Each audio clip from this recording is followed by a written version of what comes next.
Hello, my name is Lauren. I am leading a somatics program. It's a gentle somatics program, 21 days long. Starts on this coming Tuesday, which is May 26th. Um, it is a program to help people start a somatic practice that's very restful, very accessible. I've designed it with people with chronic illness in mind and disabilities.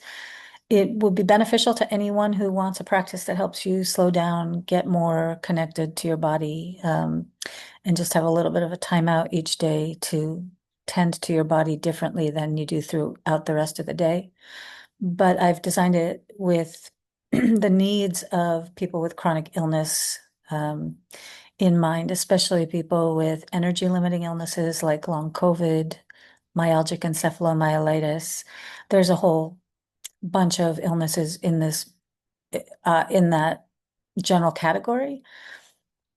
Um, but because most practices aren't safe for people with those illnesses, especially if PEM, post-exertional malaise, is a part of your illness, then regular movement spaces, even somatic spaces, which tend to be the most gentle in general, still can be dangerous for people with those illnesses, especially if there's an attitude of no pain, no gain, or you should be pushing yourself.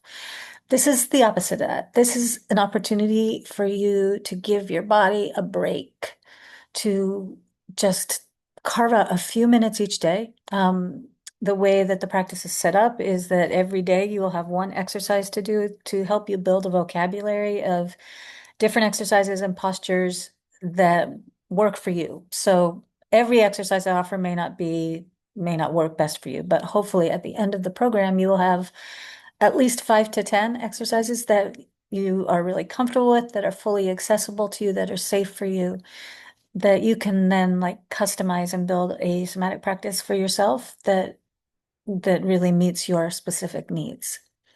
So every day there will be one exercise, and that will be between 2 and 10 minutes long.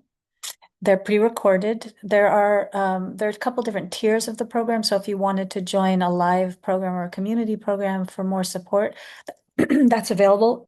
Excuse me.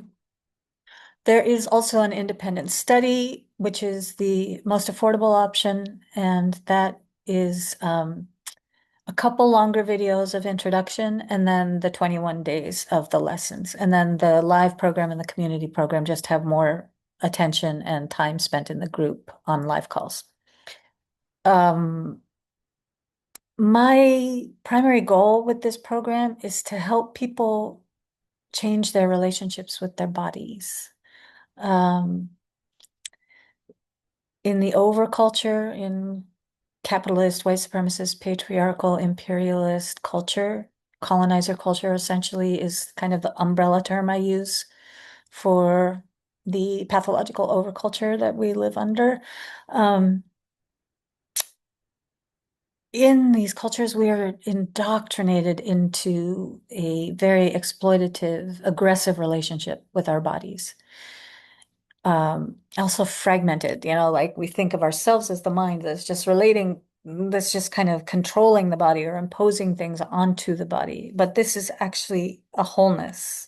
You are a whole being, and your body is included in that.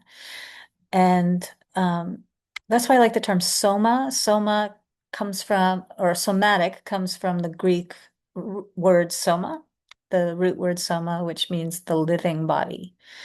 And I use it to refer to basically the idea of your entire experience, your internal experience, as a whole creature. And the soma is the body element, the felt sense, the organismic level of your being. And then, so my hope is that through these practices, you just get to try on really simple ways of shifting the ways that you talk to yourself, the ways that you relate to the body, um, the ways that you attempt to like be ambitious in your body practices to accomplish something instead of just to bring presence and loving attention, carving out a little bit of time each day to bring a loving quality, a caring quality of attention to the embodied creature that you are, and tending to this aspect of your being with care and attunement so that it can get a little bit of attention for itself and a little space carved out to just be as you are. Another reason that I created this program is because I think it's critical that movement practices are accessible to a much broader audience, specifically disabled and chronically ill audience. Um, Honestly, to everyone, but even more so to disabled people of the global majority, genderqueer people, people who are multiply marginalized. Um, there's a real problem in movement spaces where a lot of what's out there just isn't accessible to a lot of people or isn't safe. You know, they claim to be accessible, um, but the practices aren't grounded in an understanding of how exertion can be very dangerous to some people. And also I mean, sometimes they are grounded in an understanding of how aggressive the overculture is towards the bodies, and they're actively deconstructing that, but that's not always the case either. Sometimes it's really embedded in that um, overall aggressive, extractive relationship with the body without challenging it, questioning it, or bringing awareness to it so that it can be shifted. So that's kind of the root of the practice, is that we're approaching this as a way to shift your relationship with your body towards one that is deeply respectful, um, and that helps you to develop more of a capacity to listen into the body's impulses, the body's intelligence. So if that sounds good to you, I would be thrilled if you want to join us. The program starts again this Tuesday, May 26th.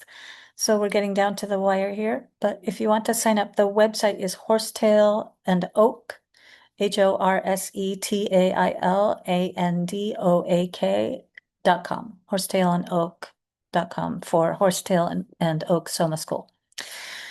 Um, yeah, I hope you join us. Thank you.